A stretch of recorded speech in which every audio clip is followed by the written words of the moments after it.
गंगापूर तालुक्यातील इंदिरानगर ते शिंगी या मार्गावर सध्या गंभीर परिस्थिती निर्माण झाली आहे. परिसरातील धरण पावसामुळे भरून वाहू लागले असून त्यांचे पाणी थेट मुख्य रस्त्यावरून वाहत आहे.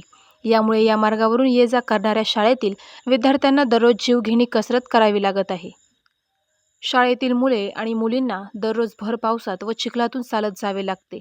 पाणी रस्त्यावरून जोरात वाहत असल्याने पाय घसरण्याचा धोका सतत असतो. विद्यार्थ्यांचे शालेय साहित्य, गणवेश ओले होतात आणि काही वेळा तीव्र आजारसुद्धा होतात. पालकांची चिंता वाढली आहे. मेघराज कासार मुलं सकाळी पाण्यातून शाळेत जातात ते पाहून काळजाला धस्स होतं. कधी काही अपघात होईल अशी भीती वाटते. याबाबत शिक्षकही चिंतेत आहेत. दिलीप आळंजकर मुख्याध्यापक यांनी सांगितले, विद्यार्थी उशिरा शाळेत पोहोचतात, शाळेत येणं टाळतात, शिक्षणावर परिणाम होत आहे आणि मनात भीती निर्माण होते. या संपूर्ण परिस्थितीची माहिती मिळाल्यानंतर समाजसेवक वाल्मिक शिरसाट यांनी शाळेला प्रत्यक्ष भेट दिली. त्यांनी विद्यार्थ्यांची, पालकांची व शिक्षकांची अडचण समजून घेतली आणि तातडीने या प्रश्नावर तोडगा काढण्यासाठी प्रयत्न करण्याचे आश्वासन दिले. विद्यार्थ्यांचे शिक्षण अडथळ्यामुळे थांबू नये, लवकरच शाळेतील मुलांना सुरक्षित आणि योग्य रस्ता उपलब्ध करून दिला जाईल. यासाठी संबंधित विभागाशी चर्चा करून तातडीने कार्यवाही केली जाईल, वाल्मिक शिरसाट म्हणाले.